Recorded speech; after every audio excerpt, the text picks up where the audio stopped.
નમસ્કાર, સમાચારોમાં હું છું આપની સાથે હિદલ મહેતા। એક બાદ એક મોંઘવારીનો માર લોકોને પડી રહ્યો છે, તેવામાં એલપીજીના ગેસમાં ફરી એકવાર ભાવ વધારો કરવામાં આવ્યો છે।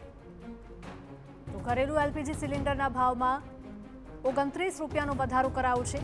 રાતોરાત આ નવો ભાવ વધારો અમલી પણ થઈ ચૂક્યો છે, એટલે કે હવે ઘરેલું એલપીજી સિલિન્ડર માટે દિલ્હીવાસીઓએ 913 રૂપિયાના બદલે 942 રૂપિયા ચૂકવવા પડશે।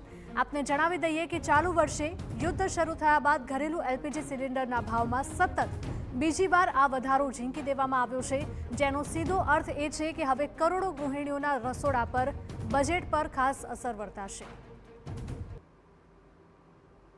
પર મોંઘવારીનો વધુ એક માર પડ્યો છે અને ઘરેલું એલપીજી સિલિન્ડર છે એના ભાવમાં વધારો થયો છે। 29 રૂપિયાનો વધારો આજ સવારથી જ અમલી બનાવવામાં આવ્યો છે। ત્યારે અમદાવાદ શહેરના ન્યૂ રાણીપ વિસ્તારમાં અમે પહોંચ્યા છીએ, જ્યાંના મહિલાઓ આપણી સાથે છે, એમની સાથે વાતચીત કરીએ કે તેઓ શું કહી રહ્યા છે। બેન, ગયા મહિને પણ ભાવ વધારો થયો હતો, આ વખતે પણ થયો છે।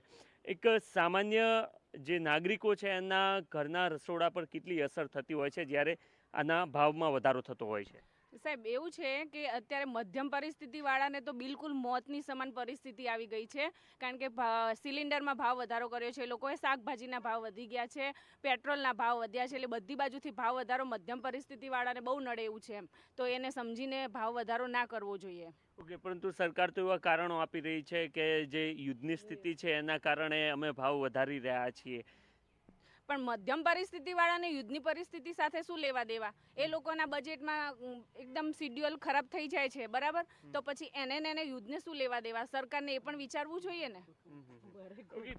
આપને શું લાગે છે કે ખરા અર્થમાં કેટલી અસર થતી હોય છે? એક પર્ટિક્યુલર બજેટ કેટલા પ્રમાણમાં ખોરવાતું હોય છે?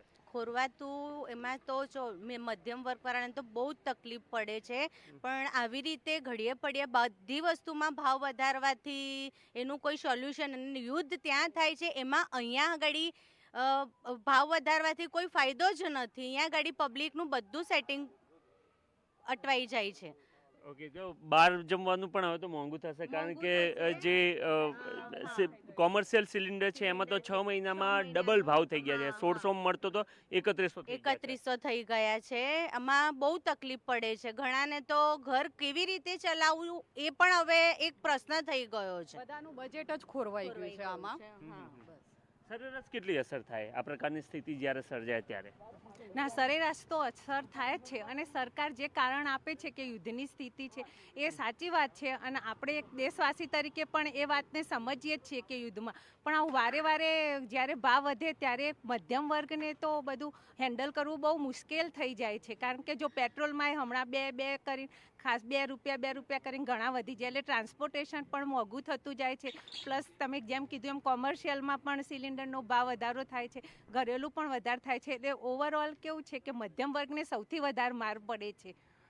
ઓકે, આ પ્રકારની સ્થિતિ થાય ત્યારે જાણે કે કોઈ એક પ્રોડક્ટ અથવા તો ઘરનું બજેટ 1000 રૂપિયા તમે નિર્ધારિત કર્યું હોય થોડા દિવસ માટે, તો એ વધીને કેટલા સુધી લંબાતું હોય છે આપના અંદાજ મુજબ? વધીને 1000 હોય તો 1500 થઈ જાય છે આપણું બજેટ। ધારો કે આપણે દૂધના 1000 રૂપિયા ફાડ્યા હોય ને 1500 રૂપિયા થઈ જાય, ડાયરેક્ટ અમૂલે વરસમાં 2 ના 4 ને 4 ના 6 કરી દે છે, બરોબર? તેવી રીતે બાટલામાં બી એ લોકો વધારો કરી દે છે। તો આપણે આજે ગૃહિણી તરીકે અમારા લોકોનું બજેટ ખોરવાઈ જાય છે, પ્લસ આપણા બાટલામાં બી એવું કહે છે કે તો મધ્યમ વર્ગને તો પરિસ્થિતિ, હવે સરકાર એવું કહે છે કે યુદ્ધના ધોરણે આ બધું થાય છે, બરોબર?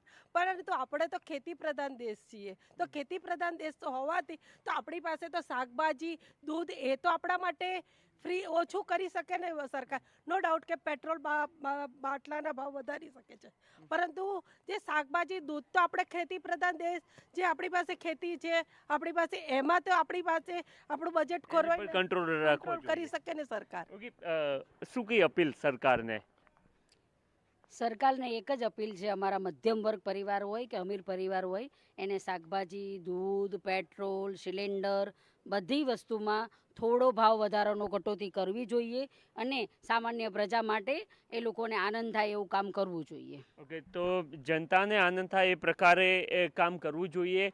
જે પ્રકારે ભાવ વધારો થઈ રહ્યો છે એના કારણે તમામ વર્ગ, ના માત્ર મધ્યમ વર્ગ કે ગરીબ વર્ગ, પરંતુ તમામ પ્રકારના પરિવારોને એની અસર થતી હોય છે, અને મહિલાઓ કેવા પ્રકારે પરિવારનું જે બજેટ છે એ ખોરવાતું હોય છે એ સંદર્ભની અંદર વાતચીત કરતા જોવા મળી રહ્યા છે. મહત્વનું છે કે જે કોમર્શિયલ સિલિન્ડર છે એના ભાવમાં છેલ્લા 6 મહિનામાં લગભગ બમણો વધારો થયો છે. જે 1690 રૂપિયામાં મળતો હતો એ અત્યારે 3100 રૂપિયા ભાવ થઈ ગયો છે. જ્યારે ઘરેલું સિલિન્ડરમાં પણ ગયા મહિને પણ 60 રૂપિયા વધ્યો હતો અને આ વખતે 29 રૂપિયાનો વધારો થયો છે. એના કારણે ઓલ ઓવર મોંઘવારી વધતી જોવા મળી રહી છે.